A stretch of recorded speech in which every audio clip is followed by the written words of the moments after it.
Good afternoon, welcome to GrainTV. My name's Cody Bills. Today is Wednesday the 20th and we have the grain markets moving a bit lower here today. Let's turn over to the grain hedge trading platform and see where we closed off the day.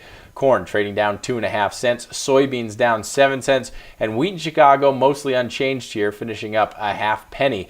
Now we do have ethanol production out today. We're going to talk about that. We're also going to talk about export sales expectations for the report that comes out tomorrow, and we'll talk a little bit about the charting landscape here for corn, soybeans, and wheat. But first, let's get into ethanol production.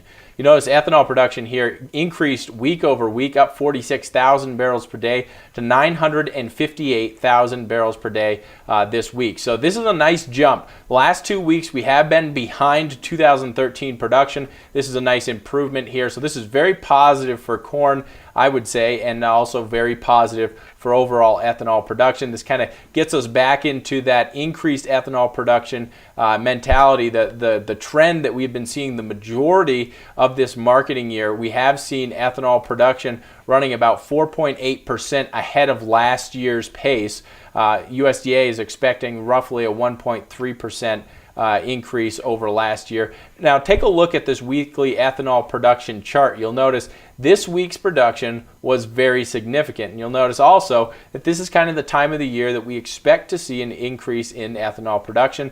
That's what we got. Now 2 weeks ago we had some plants kind of shutting down, routine maintenance, things of that nature. We saw production fall below 2013 levels and almost right around that 4-year moving average. Well, this week now we're well back ahead of those 2013 levels, seeing positive production during a time when we typically see ethanol grind at a relatively strong pace. This is a good report, and it's good here for corn. I think it helped keep corn from really breaking and continuing that downtrend. It's something that will not stop corn from continuing the downtrend, because as you look at this daily chart, you'll notice that it is very clear that from December till now we have a clear downtrend.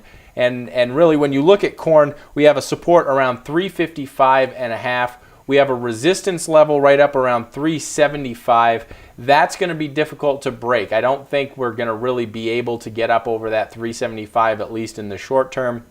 I wouldn't be surprised to see corn continue its downtrend. When you just look at the fundamentals out there, when you look at the size of the crop, when you look at the weather, which seems to be cooperating, planting pace well ahead of pace. We have a 90% chance we see El Nino continue throughout the summer, an 80% chance El Nino continues in the northern hemisphere throughout the rest of 2015.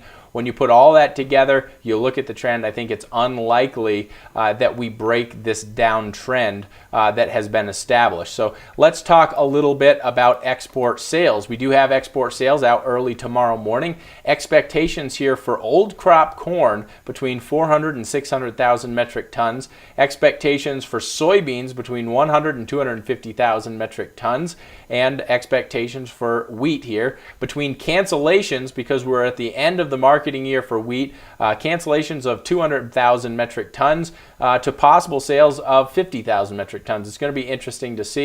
One thing we know for certain is that we had a nice reportable sale here for soybeans. We seem to continue to get these reportable sales. 135,000 metric tons reported yesterday on a sale to China for old crop. So that is continued strength here out of soybeans, something that this late in the season you would typically not see. Soybeans, when you look at export sales and throughout the marketing year, really you see that front loaded. And near the end of the marketing year, you typically see, as South America is coming online, you typically see export sales really taper off there. It seems like soybeans continuing to show export sales, positive export sales week after week. And that's something that we saw reflected in the WASDE report. In the May WASDE report, we did see a revision for export sales higher here by 10 million bushels. And it's just something that we continue to see revisions. And so it's going to be interesting to see if we get another positive week here next week. Reported out tomorrow morning at 7:30 Mountain Time, 8:30 Central. Now, take a look at new crop export sales expectations. Expectations for corn new crop sales not very high, between 50 to 200,000 metric tons.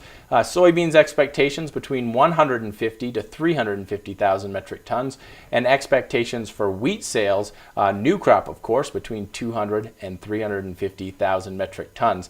Now let's talk a little bit about soybeans. The one thing I want to issue here, yesterday we broke through the November soybean lows that were really printed back there in late September, early October. We talked about this in the morning commentary this morning.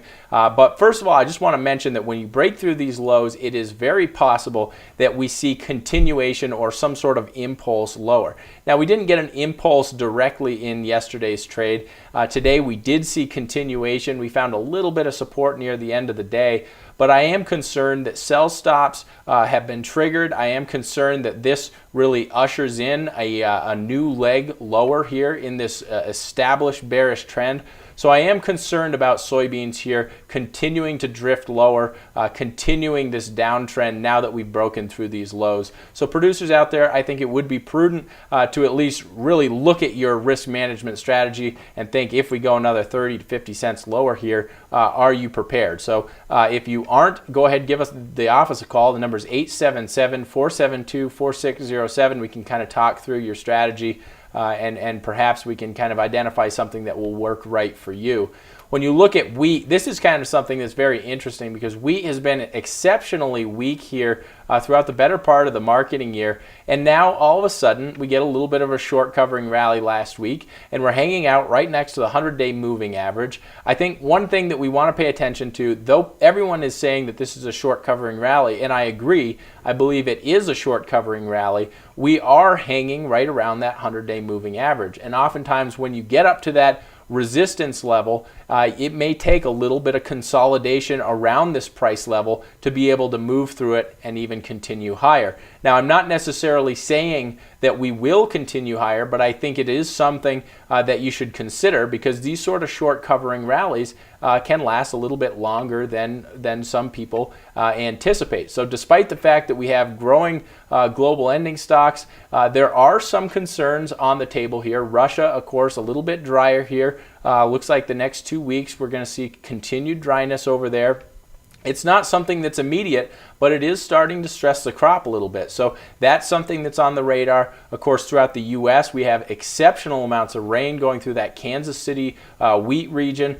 This is, well, if we continue to see precipitation here into next week, it's going to be the 5th week in a row we've had a really above average precipitation. We've even seen instances of localized flooding in Texas and Oklahoma. So this is something that now is on the radar of traders. People are very concerned about the crop quality down there and disease among the wheat. So these are issues in the wheat market that are being traded. I think it's helping keep wheat up at these price levels after that sharp short covering rally here that we saw last week. Other than that, guys, that wraps up today's show. If you have any questions about what we talked about, please give the office a call. The number is 877-472-4607. And remember, if you haven't done so already, take a demo of our 14-day free trial. See what it's like to have live quotes in the palm of your hand. We have a mobile platform. We also have a desktop platform, and we'll walk you right through both of those. So thanks a lot for tuning in. We'll see you here tomorrow, Thursday, for the Export Sales Report.